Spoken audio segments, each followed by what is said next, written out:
Hit up Rose NBA on Twitter. If you need any sort of grind, he will be the man for you. Domination, Spotlight Sims, MyTEAM Unlimited, and even more. The link to his Twitter will be down below in the description. Yo, what is good? Yo, it's your boy Ty, back here with our first video in Season 9 of NBA 2K21 MyTEAM. Now, the first thing that catches my eye is this graphic of Vince Carter here on the right side.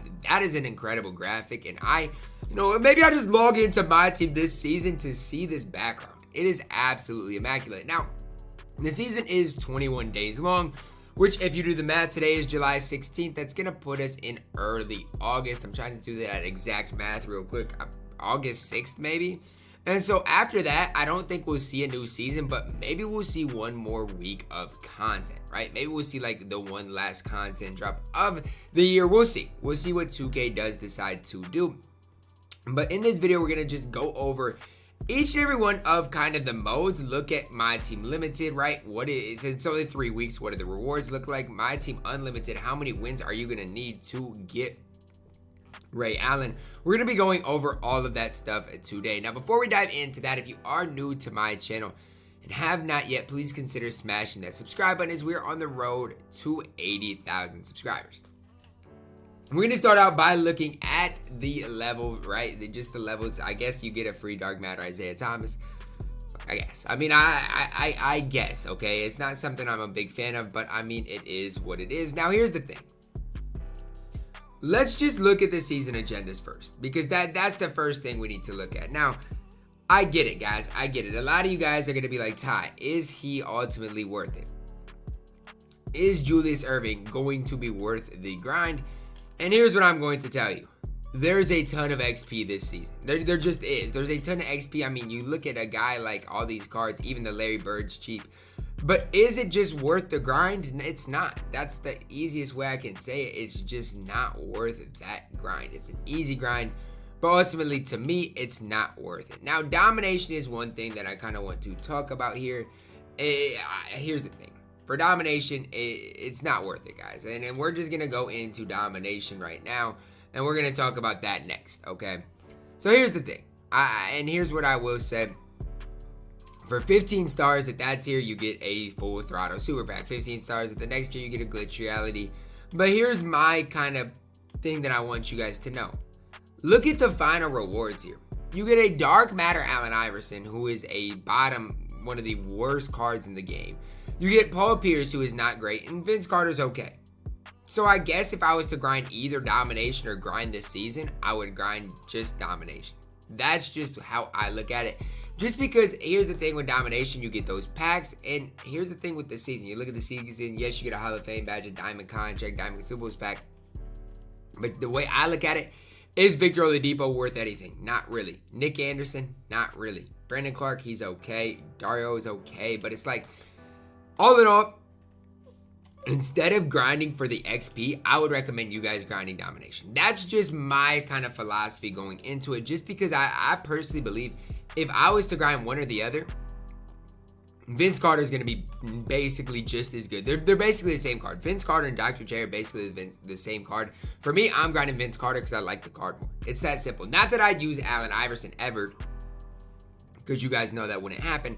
Not that I would use Paul Pierce ever, but I like Vince Carter. So if you want something to grind, I guess that's what I would consider, right? If you're a big offline grinder, maybe you grind that, and through each win you do get a contract pack, 1500 MT, and so that's not the worst thing, right? It's just not the worst thing. I'm guessing you might get more MT tokens and rewards as we go, and for every 15 stars you get 3 packs as well. So I do think domination is not a bad mode to grind. Is it going to be the most fun mode in the world? It's not, but it is what it is. So the season is not something XP wise I would recommend anybody grinding this season. That's just my first kind of look at it. Now, MyTEAM Limited. Don't give me an error code, 2K, so we can look at things. So let's see the prizes here. And here's my thing, guys. At this point, 3 weeks later, we're gonna be in the first weeks of August before you can even get Toni Kukoc. Now, here's kind of the problem with that, right? Here's my problem with that. I guess you get your first ring this week, second ring next week. Yeah, so 2 weeks from now, you'll be able to get Toni, which puts you in late July, early August. And here's the problem I got with that. Do you guys realize we'll have 1 week, 2 weeks, maybe max left of content by that time? So is Toni worth the grind? I'm going to grind for him just because I think he is the best reward player we're getting all season long. But the hard part about it is you're not even going to be able to get him for a very long time. So that's the tough part about Toni. Definitely worth the grind, but just know you're not going to get him for another 2 weeks. And by that point, who knows what we'll have content-wise in this game. Triple Threat Online, I doubt the boards are updated yet. Yeah, they're not going to update yet. But here's the thing.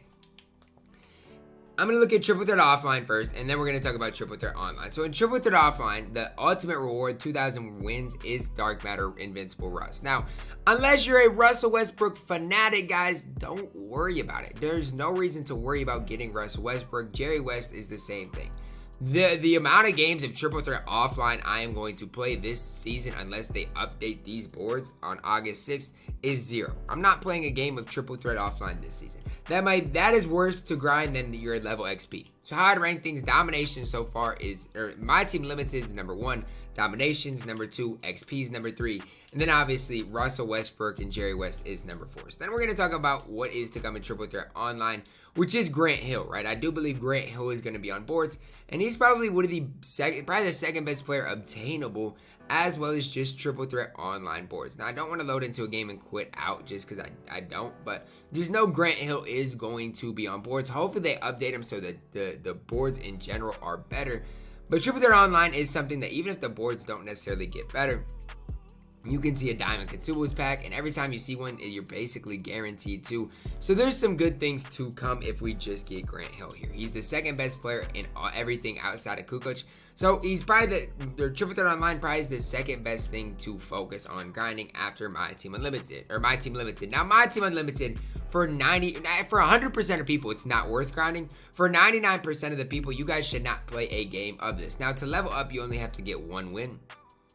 And I fully expect, since the season's only 3 weeks long, you to have to win less than 40 games for Ray Allen. I don't know exactly how many games it's going to be, but I would venture to guess it is going to be less than 40 games. So is it going to be that bad of a grind? I don't think it's going to be that bad, but at the end of it, you get Ray Allen, who is just going to be a very mid card. I don't want to call Ray Allen bad, because ultimately, I don't think Ray Allen is a bad player in this game or a bad card. But the hard part about it is he's only 6'5", right? 6'5", 6'8" wingspan. And that's the hard part for me when I'm looking at Ray Allen, even compared to a Kawhi Leonard or compared to any other shooting guards that we've gotten. It's just, it's tough. And then you go into packs, right? And then you see all these cards that are very good, like Larry Bird. You guys realize this out of the world Larry Bird would probably be the 3rd or 4th best card that we've got this season. And I haven't even talked about Ascension yet, but Ascension's fine. Like if you get Dennis Rodman, he's fine. But let's just look at this Larry Bird real quick, because I just want you guys to realize how good this Larry Bird is compared to all of the content we got today. So guys, Silver Larry Bird's gonna go for like 5,000 MT. And this card is elite. 99 3-ball, 98 driving dunk. Like, if this card was a reward card in MyTEAM Unlimited and he had a Dark Matter glow, I would tell you guys to grind it over Ray Allen. Looking at the token market here, here's a big thing, right? Here's a big thing. For those of you who did grind Taco Fall, now I'm gonna tell you this right now. For those of you who did get Taco Fall and do not have Hall of Fame quick first step on Taco Fall, here's your opportunity. If I have Taco Fall, I do have my No Money Spent Squad series, and I'm so glad that I have a lot of MT to spend, because here's my thing. If I've got Taco Fall, you're wondering what badge are you gonna give Taco Fall? You want to know what I'm giving Taco? I'm gonna give him all these badges. Handles for days, Hall of Fame. Quick first step, Hall of Fame. He is getting that. What else does Taco Fall need? I don't know if he can get anything else. Dimer, I wonder if he has that on Hall of Fame. Doesn't have that. I'm giving that on to him as well. So all these playmaking badges are something I'm looking to give Taco if I did grind him. Now, this is a good thing for those of you who did save your tokens up. You can see where this fits. Like, for example, if you have, I think, let me check something out real quick here for you guys. Is there a range extender here that I saw or no? You have Deep 3's range extender. So, for example, if you have a guy like Kareem Abdul-Jabbar Invincible, right? That's something that I would look to give him. Or even if you have a Yao Ming, another Handles for Days card could definitely be used. So there's just stuff like that, the small things that when looking at a card that needs some extra Hall of Famers that you now have, and look at all the blinders, right? Look at all the blinders that you can get if you are on next gen. And the limit is 5, so if you're wanting Hall of Fame blinders, there you go. No more complaining about Hall of Fame blinders. If you're on next gen, I want no more complaining about Hall of Fame blinders because you can put it on 5 of your specific players. So instead of getting the Hakeem Olajuwon, if you do have tokens, I'd be more inclined to use them on these Hall of Fame badges. That's what I would definitely do. So that's actually a big time W that they put Hall of Fame badges in the token market. That's a massive W. But all in all, guys, that is really what this season's about. Exchange rewards. I'm not going to sit here and hype up anybody. Now, what I will tell you guys is if you're going to do an exchange, do this one. That's what I will say. Because this one's not going to... Diamond players are cheap enough, right? If you do an exchange, do this one. Is it worth it? Absolutely not. But that's what I'm telling you. If you do any reward or any exchange, do it for Larry Nance. That's just my only suggestion going into the season. Because if you do this one, I'm going to get mad at you. Do not do it for Hachimura. But maybe for Larry Nance, he's fine. I won't blame you if you do end up doing that. So that's my takeaway on the season. The thing I'm most excited about is the kind of Hall of Fame badges that I can just absolutely go berserk with. But all around, just a letdown of a season. Triple Threat Online, My Team Limited are the 2 top modes, and it's not even close this season. Grant Hill, Tony are solid. Everybody else is not something that I would be inclined to grind unless you really want Vince Carter or Dr. J. But that is going to wrap it up for the video today, guys. I hope you guys did enjoy it. Drop a like on the video, subscribe if you are new, and as always, man, I love you guys, and have a blessed day.